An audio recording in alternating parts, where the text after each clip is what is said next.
그냥 우리는 문명을 만든 존재잖아요. 그리고 유일한 종입니다. 자, 근데 이 영화가 정말 재밌는 지점이 우리가 다 멸절하고 혹은 우리 문명이 붕괴되고 새로운 문명을 만드는 존재가 있다 그러면 그게 누구일까? 그리고 그 누구는 도대체 어떠한 역량을 갖고 있어야지만 그 문명을 만들고 유지할 수 있을까? 이런 질문을 한다고 생각하거든요.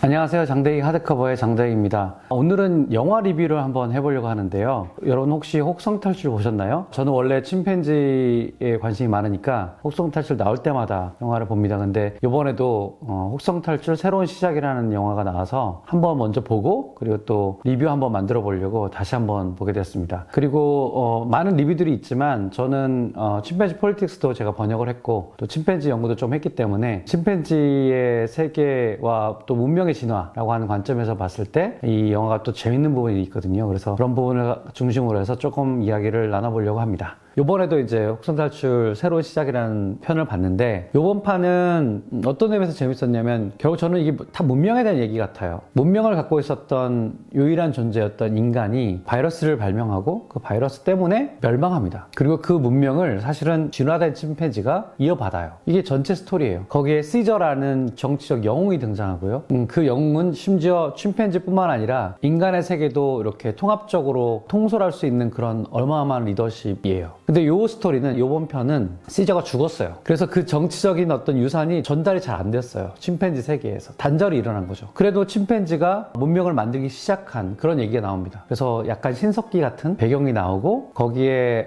노아라고 하는 주인공이 등장하고 침팬지죠. 뭐 정치적 리더라고 할 수 있겠죠. 또 다른 침팬지족 가면 쓰고 나오는 투구족이 있는데 그 투구족의 리더인 빌런 같은 존재죠. 프락시무스 시저가 나옵니다. 프락시머스 시저는 시저라는 이름이 있잖아요. 그러니까 시저를 자기의 입맛에 맞게 계승한 존재입니다. 굉장히 폭력적이고 자기 말을 듣지 않으면 위협을 가하고 그리고 분할 통치를 하는 그런 존재예요. 그런 리더십입니다. 하지만 좀 똑똑하고 그리고 문명이 얼마나 중요한지를 알아요. 그래서 지식과 기술을 빨리 습득하길 바라요. 그래서 인간을 찾습니다. 왜냐면 인간이 그런 문명을 전수해 줄 수 있는 존재인 걸 알기 때문에. 그래서 인간을 잡아오고 인간으로 하여금 그 문명의 어떤 보물창고를 열게 하고 뭐 이런 스토리예요. 그 한편으로는 문명을 잃어버린 인간의 세계, 그리고 문명을 탄생시킨 그런 시저로 이어지는 어떤 침팬지의 세계. 하지만 문명이 뭔가 만개하진 못했죠. 그리고 프락시머스 시저로 상징되는 문명을 빨리 가속화해서 뭔가 더 큰 세계를 만들려고 하는 이 왕국을 만들려고 하는 이 존재. 그리고 그 사이에서 인간은 정말 말도 못해. 말도 잊어버리게 나오기도 합니다. 되게 미약한 존재로 아주 뭐랄까 처량한 신세로 등장하지만 실제로는 망하지 않은 인간의 또 다른 문명을 만나고자 하는, 교류하고자 하는 그 열망. 그래서 문명의 소멸과 문명의 어떤 재건축과 문명의 교류와 뭐 이런 문명이라는 키워드로 이 영화를 보면 되게 재밌는 것 같아요. 그래서 저는 문명이 이 영화의 핵심이다 이렇게 생각을 합니다.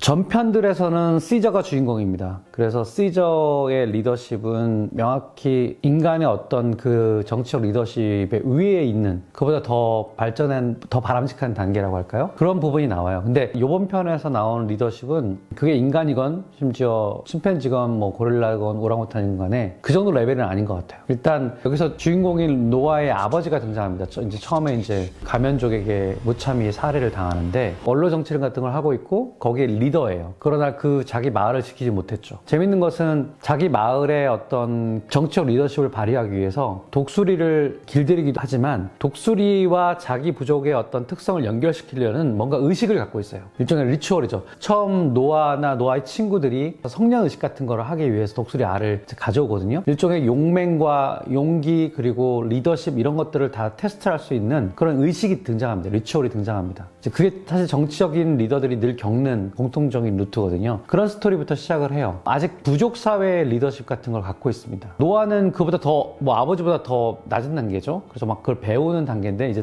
마지막에 영화에서 보면 그 리더십이 엄청나게 향상이 되고 영웅이 되죠. 그리고 그 영웅이 되는 리더십은 결국 자기 부족을 하나로 규합하는, 그래서 요인원들은 뭉치면 힘이 세다라고 하는 그런 어떤 시저의 정치적 구호를 계승하는 존재로 나오고, 하지만 인간과 같이 공존할 수 있을까에 대해서는 여전히 시저만큼은 확신이 없어요. 어떻게 보면 이 문명이 있으면 문명은 붕괴하지 않을 거라고 그냥 전제를 하는데, 이 영화는 그 예상을 무참히 깹니다. 계속 이 영화의 미덕은 바로 그거 같아요. 문명은 계속해서 유지하기 위해서 발버둥 치지 않으면, 전수해주지 않으면 그것은 그대로 망할 수도 있다라고 하는 그런 교훈이 여기에 늘 남아 있습니다. 그래서 그 문명을 유지하고 더 발전시키고 붕괴를 막는 그 역할을 하는 게 리더예요. 그래서 그 노아와 노아의 아버지는 그런 형태로 나오고요. 프락시무스 시저는 일단 등장부터가 되게 난폭하게 등장합니다. 위계서열을 확실히 지으려고 하고, 자기를 따르지 않는 세력들을 돌보지 않고 폭력을 행사하고 독재적이고 그런 문화를 갖고 있습니다. 그러니까 야심이 되게 큰 그런 리더라고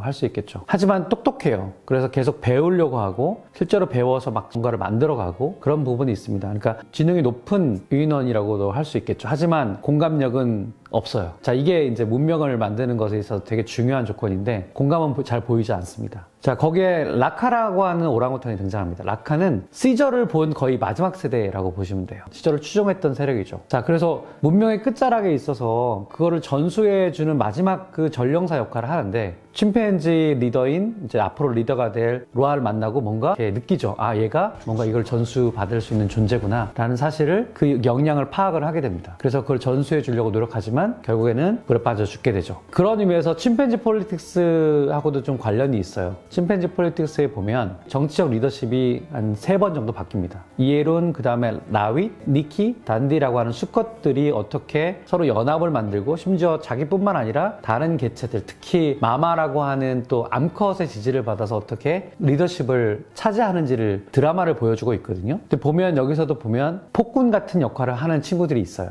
가령 니키 같은 친구는 서커스단에서 이렇게 온 친구인데, 이 친구가 그런 어떤 권모술수 같은 걸 잘하는 친구죠. 그리고 실제로 리더십을 자기가 가지면서 폭력을 행사하고 분할 통치를 하고 남들 약자들을 도와주는 일종의 보안관 역할들을 조금밖에 안 하고, 나중에는 단디와 이에룬에게 비참하게 살해됩니다. 근데 아무도 도와주지 않아요. 그러니까 일종의 폭력이 막 행사되고 죽임을 당하는 그 광경에서 다른 개체들이 아무도 도와주지 않아요. 이 풍경은 마치 프락시머스 시저가 이제 자기의 막 힘을 과시하는데 노아를 제압하려고 하는데, 그때 노아가 다른 사람들에게 용기를 줍니다. 같이 대적하자는 용기를 주는 행동을 해요. 심지어는 독수리까지 같이 연합을 해서 결국에는 프락시머스 시저를 무찌릅니다. 그 광경에서 보면 결국에는 아무도 프락시머스 시저를 도와주지 않았죠. 그의 리더십을 아무도 찬성하지 않았어요. 이게 이제 일종의 독재 정권이 갖고 있는 말로라고도 할 수 있겠죠. 그래서 그런 모습이 약간 침팬지 폴리틱스랑 겹치는 것을 보게 돼서 되게 재밌었습니다.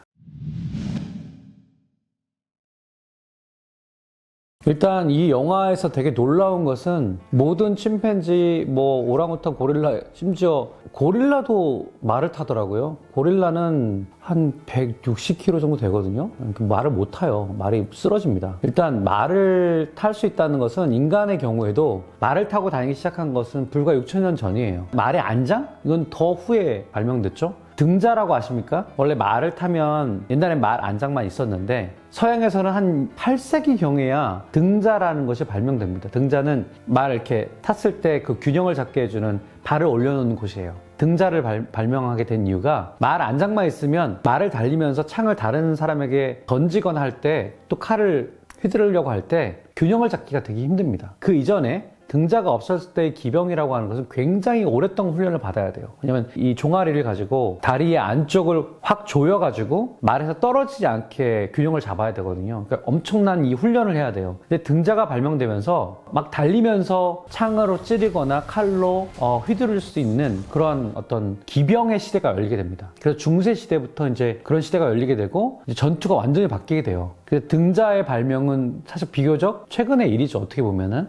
영화 한번 다시 보십시오. 등자도 있고 말안장도 당연히 있고 말을 다 타고 다닙니다. 그래서 이거는 사실 제가 이해가 안 된 측면이에요. 침팬지도 엄청 빨리 달리거든요. 네, 말을 타는 것은 또 이제 문명의 어떻게 보면은 굉장히 높은 단계라고 할 수 있을 텐데, 우리가 뭐 아까 말씀드렸지만 6, 7천 년 전에 있었던 일이에요. 그러니까 농사 짓고 나서 벌어진 일입니다. 그러니까 그동안에 우리가 수렵 채집하면서 말 타고 다니는 건 아니었던 거죠. 그러니까 그런 부분에서 문명의 단계를 또 보여주기도 하고요. 근데 뭐 어쨌든 독수리족은 굉장히 그냥 신석기 부족 같은 그런 정도의 문명이었고, 투구족은 철기, 청동기 정도에 해당되는 그런 문명이라고 나오죠. 그러니까 문명의 차이가 조금 있어 보이고, 그러니까 처음 부분에서 투구족의 유인원들이 그 독수리족을 완전히 몰살을 하잖아요. 이제 그런 것들은 문명의 큰 힘의 차이라고도 할 수 있겠죠. 물론 인간의 문명이 더 훨씬 크고, 뭐 나중에 뭐 탱크도 나오고 막 총도 나오고 하기 때문에, 심지어는 전파 망원경도 나오잖아요. 그러니까 이거는 게임이 되지 않는 거죠. 근데 중요한 거는 뭐냐면, 그거를 가르치거나 전수해줄 존재가 사라졌을 때는 그건 그냥 고철덩어리라는 거죠. 그것도 되게 재밌었어요. 책이라고 하는 것은 이거잖아요. 그 텍스트인데 글자지 않습니까? 문자를 발명한 게 인류 역사에서 언제쯤 될까요? 한 6천년 전쯤에 수메르에서 문자가 처음 발명됐습니다. 그럼 문자가 발명되기 전에는 어떻게 지식을 전달했냐? 다 구전으로 전달했어요. 그러니까 여기서 보면 문명의 상징으로서 처음에 말이 등장합니다. 언어. 인간이 언어를 잊어버렸어요. 그리고 지성도 잊어버렸다고 돼 있죠. 그리고 책도 한동안 책이 사라졌어요. 이런 걸 책이라고 한다. 그러면서 오랑우탄인 라카가 책을 보여주죠. 이게 다 심볼이고 이건 다 의미가 있어 라고 하면서 하니까, 그 독수리족의 침팬지도 이게 무슨 얘기지? 하지만 그걸 읽지는 못합니다. 프락시머스도 시저도 읽지는 못해요. 그래서 읽지는 못하지만 이 책이 갖고 있는 어떤 지식, 기술의 총체인 건 알아요. 그러니까 자꾸 인간에게서 그 얘기를 듣고 싶어요. 이 책을 읽어달라고 하고 스토리를 얘기해달라고 하죠. 그래서 책이라고 하는 것은 인류의 진화 역사에서 지금 말하고 있는 이 말이 진화한 것보다 한참 후에야 진화된 겁니다. 5, 6천 년 전쯤에 처음으로 나온 거예요. 근데 그 다음부터 인류 문명이 어떻게 발전했냐면, 그야말로 기하급수적으로 발전하게 되죠. 왜냐하면 구전으로 전수해 주는 것과 어떤 문자로 만들어서 그거를 똑같이 카피하게끔 만들어서 모방할 수 있게 더 쉽게 만들어주는 거는 완전히 다르죠. 중요한 차이는 카핑 피델러티라고 하는 겁니다. 복사 충실도라고, 복제 충실도라고 하는 거죠. 뭔가 구전으로 하면 항상 오류가 발생하죠. 그래서 옛날에 경전을 외울 때 처음부터 끝까지 외우고 끝에부터 처음으로 외우고, 그다음 중간부터 끝, 중간부터 앞으로. 왜냐면 그렇게 외우지 않으면 분명히 미스가 일어나기 때문이에요. 근데 텍스트를 전수해주면, 물론 텍스트도 베끼는 과정에서 오류가 발생하지만 그건 훨씬 더 덜하죠. 그래서 텍스트가 발명됐다는 것은 그야말로 문명이 계속해서 축적될 수 있다라고 하는 것의 증거예요. 그러니까 다시 되돌릴 수가 없습니다. 문자를 만든 그 문명은 그걸 전수해주는 사람이 살아있는 한 그 문명은 계속 앞으로 갑니다. 그래서 그걸 렛짓이라고 하죠. 앞으로만 가는, 백으로 가지 못하는 그런 톱니바퀴. 그게 바로 텍스트 발명이 갖고 있는 인류사적인 의의예요. 자, 그러니까 영화에서 계속 문명을 얘기하면서, 한때는 우리 책을 읽었고 그걸 발명한 존재는 노바라고 하는 인간이야. 노아족에서는 그걸 에코라고 부르기도 하고 또 휴먼이라고 부르기도 하는 그 인간이라는 존재가 있었어. 심지어 인간이 우리를 가뒀어. 우리를 돌봐줬고 그런 존재였어. 뭐 이런 얘기들이 나오잖아요. 그래서 그 책이라고 하는 것은 어떻게 보면 문명 축적을 할 수 있는 존재가 발명한 최고의 발명품처럼 이렇게 묘사되고 있는 겁니다. 문명이 만들어지기 위해서는 무엇이 필요한가, 이 질문은 전 되게 중요한 질문이라고 생각해요. 왜냐면 우리는 문명을 만든 존재잖아요. 그리고 유일한 종입니다. 자, 근데 이 영화가 정말 재밌는 지점이 일종의 반사실적인 질문을 해보는 거예요. 우리가 다 멸절하고 혹은 우리 문명이 붕괴되고 새로운 문명을 만드는 존재가 있다 그러면 그게 누구일까? 그리고 그 누구는 도대체 어떠한 역량을 갖고 있어야지만 그 문명을 만들고 유지할 수 있을까? 이런 질문을 한다고 생각하거든요. 자, 보시면 이 시저가 어느 순간 이제 뭐 말도 하고, 예전에 혹성 탈출의 전편들에서 시저가 말을 하잖아요. 그리고 정치적 리더가 되고, 그리고 심지어 인간마저도 품는 그런 더 큰 리더가 되는데, 거기서 보면 apes together strong이라고 하는 정치적 구호를 외칩니다. apes shouldn't kill apes. 이 두 가지를 외칩니다. 우리가 뭉치면 힘이 세진다. 그리고 우리는 우리 동족을 죽이지 않는다라고 하는 구호예요. 이게 뭐가 대단해 보이고 이게 뭐 얼마나 중요한지 모를 수도 있는데 가만 생각해 보시면 결국 문명을 만든다는 것은 문명은 한 개인의 성취가 아니거든요. 집단의 성취입니다. 집단이 이뤄낸 집단이 뭉쳐야지만이 조직력이 있어야지만이 만들어지고 유지되고 전파될 수 있는 그런 특성을 갖고 있어요. 어떤 외계에서도 문명이 존재한다 그러면 거기는 큰 조직을 갖고 있다는 뜻이에요. 조직력이 있다는 뜻이에요. 그러지 않으면 만들어질 수가 없습니다. 축적될 수도 없어요. 자, 근데 여기서 중요한 건 뭐냐. 만약에 조직이 있어서 뭔가를 만들었다 쳐봐요. 근데 그 만든 걸 가지고 계속 타자를 죽이고 해하고 그리고 말살하고 하면은 어떤 일이 벌어지냐면 결국 문명은 만들어질 수 있어도 붕괴할 수밖에 없습니다. 이어질 수가 없어요. 그 얘기를 하는 거라고 저는 생각이 들더라고요. 왜 두 가지 조건을 얘기를 하지? 이 조직력과 일종의 공감력? 그러니까 우리가 강한 것만 주장하면 남을 해할 수가 있죠. 우리 편에 들지 않는 다른 집단이나 타자를 해할 수가 있어요. 근데 에이프들끼리 고릴라, 침팬지, 오랑우탄, 인간끼리는 서로 죽이지 않는다. 우리 유인원들은 서로를 죽이지 않는다라고 하는 것은 대단히 큰 원칙입니다. 이것은 붕괴하지 않겠다. 우리가 서로 싸워서 멸망의 길로 가지 않겠다는 선언이에요. 근데 이 선언은 잠깐 집어넣고 우리는 뭉치면 강하다라고 하는 것은 그러면 뭉쳐서 강해지면 뭘 할 건데? 뭉쳐서 강해지려는 그 정치적 리더십이 결국에는 모든 걸 다 차지할 수도 있는 거죠. 그런 욕심에 발로일 수도 있는 거죠. 그랬을 때는 문명을 어느 정도는 유지할 수 있을지 모르지만 결국에는 파괴의 길로 가게 된다, 붕괴의 길로 가게 된다라고 하는 메시지가 저는 이 영화에 굉장히 곳곳에 흐르고 있다고 생각해요. 그게 프락시머스 시저를 통해서 그걸 보여주고 있고, 시저라면 지금 이런 상황에서 어떤 행동을 했을까라고 하는 물음들을 계속 던지거든요. 그것은 문명을 더 발전시키는 존재가 갖고 있는 어떤 원칙? 이런 것들을 계속 생각하게 만드는 그런 장면들이라고 생각해요. 그래서 되게 그 두 가지를 얘기하는 게 저는 문명의 굉장히 중요한 조건이라고 생각이 들었습니다. 기가 막히네요, 이 영화.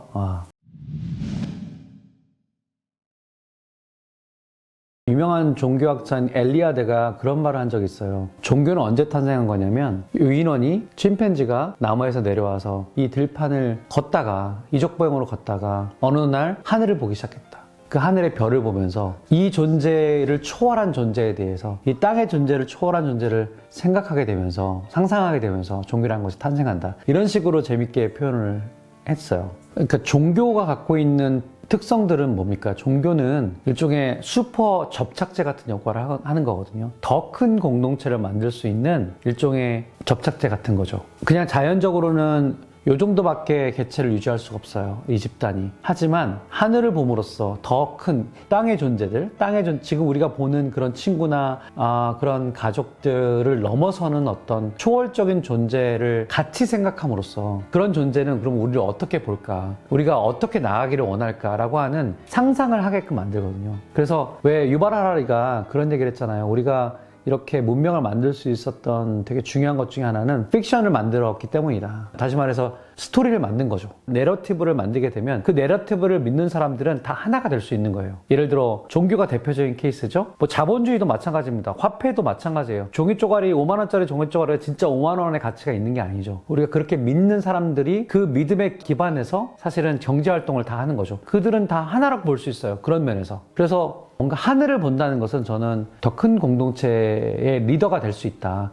혹은 그걸 향해 가고 있다라고 하는 것을 보여주는 게 아닌가. 그런 생각이 좀 들었고요. 그 인간 메이죠. 인간 메이가 또 한편으로는 오버랩이 되잖아요. 전파 망원경을 또 쳐다보면서 또 다른 인간의 집단을 지금 교류하고 싶어 하는 거죠. 만나고 싶어 하는 거죠. 지금 이 고립된 어떤 문명의 위기로부터 새로운 탈출구를 찾으려고 하는 더 큰 존재를 만나거나 아니면 우리와 비슷한 존재를 만나고자 하는 그 열망, 이런 것들을 보여주고 있는 광경이라고 생각이 들거든요. 그래서 아마 틀림없이 속편은 나올 것이고 그 속편에는 더 큰 공동체를 만드는 노아의 집단이 나올 것이고 또 망원경을 본다는 것은 결국 과학기술을 만난다는 이야기도 됩니다.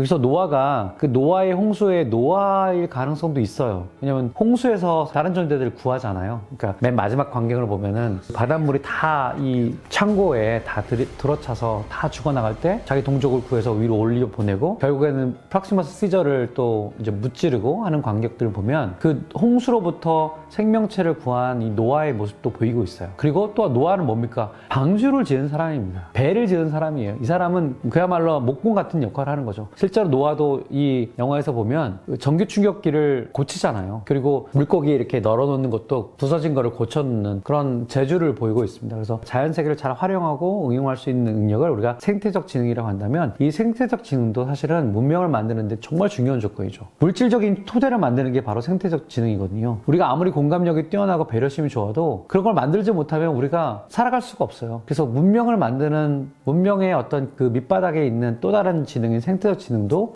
이 영화에서 보여주고 있다고 생각이 듭니다.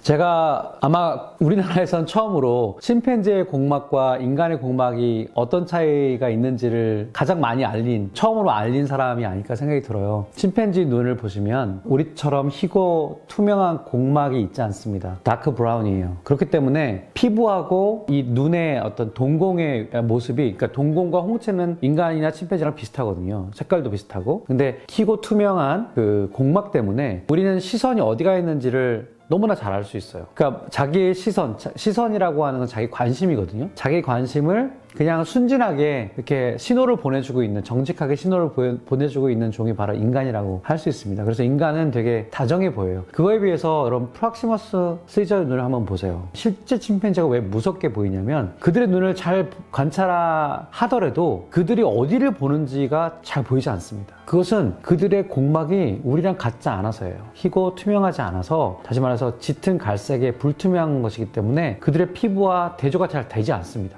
도대체 어디를 보고 있는지 모르겠어요. 그러니까 약간 무섭죠. 여러분, 선글라스를 끼고 있는 사람들이 누굽니까? 내가 당신들의 시선은 다 보지만 내 시선은 보여주지 않겠다는 일종의 권력이거든요. 그래서 그 독재자들이 선글라스를 계속 끼고 다니잖아요. 그래서 잘 보시면 프락시머스 시저의 눈은 침팬지의 눈이 나옵니다. 다른 침팬지들, 거기 유인원들 보시면 인간의 눈 비슷해요. 그러니까 인간화 됐어요. 눈은 적어도. 그러니까 서로 협력할 수 있는 눈을 갖고 있습니다. 그래서 그 희곡 투명한 공막을 우리가 협력하는 눈이라고도 얘기를 하는데, 그걸 보시면 결국 뭔가를 화해를 하고 뭔가 배려를 하고 협력을 해서 아직 완벽한 단계는 아니지만 뭔가 더 큰 조직을 만들고 함께 더불어 살아가려고 하는 그런 집단의 경우에 그 눈, 그리고 그렇지 않은 자기 혼자 살고 모든 이득을 보려 하고 그리고 타 집단을 해하는 그런 폭력적인 어떤 집단들, 그들의 눈은 그냥 거의 침팬지 눈이에요. 협력하는 눈이 아닙니다. 그래서 이게 문명이라고 하는 것이 바로 그런 거죠. 문명은 결국에는 조직에서 오는 것이고, 그 조직을 계속해서 유지하고 더 크게 간다는 것은 더 포용한다는 뜻이에요. 그래서 저는 그 공간의 반경을 넓힌다고 표현합니다. 그 공간의 반경을 더 넓힌 게 문명의 역사였어요. 문명의 큰 흐름이 있다 그러면 어떨 때는 다시 돌아가기도 하고 막 힘들어지기도 했지만 결국에는 우리가 어디를 향해 갔냐면 처음에는 자기 자신에부터, 가족으로부터, 그리고 나서 부족, 그리고 국가, 그리고 인류 전체, 그다음에 지금은 고통을 느끼고 있는 동물에까지 우리의 공간의 반경을 넓히고 있잖아요. 그런 측면에서 보면 이 영화가 공막만으로도 어떤 문명을 계속 유지할 수 있는 어떤 집단의 특성들을 보여주고 있는 게 아닌가, 그런 생각이 들었습니다. 그래서 제가 뭐 강의하거나 우리 학생들한테 침팬지의 공막은 원래 시저의 공막하고는 다르다. 시저는 굉장히 인간화된 공막을 갖고 있다, 이렇게 얘기를 했었거든요. 근데 그 기조가 이번 편에도 그대로 나오고 있어서 또 한 번 좀 흐뭇한 그런 광경이었습니다. 제가 오늘 진학자의 관점에서 재밌게 본 혹성탈출 새로운 시작이라는 편을 제 나름대로 소개를 해드렸는데요. 침팬지 폴리틱스랑 연관시켜서도 설명을 드렸고, 그리고 문명의 진화 관점에서 특히 말씀을 드렸습니다. 그래서 혹시라도 아직 못 보신 분들이 있으면, 그리고 제 이 유튜브를 보시는 분들이 있으면 그런 관점에서 한번 영화를 보시면, 혹은 또 다시 보시면 되게 재밌는 부분들이 또 도드라져 보일 거라고 생각해요. 그래서 영화를 보는 또 다른 시선을 한번 여러분들한테 제공해 드렸습니다. 오늘 장대익 하드커버는 여기서 마치도록 하겠고요. 다음 시간에는 또 다른 책과 이슈들로 다양한 컨텐츠로 여러분들을 만나도록 하겠습니다. 감사합니다.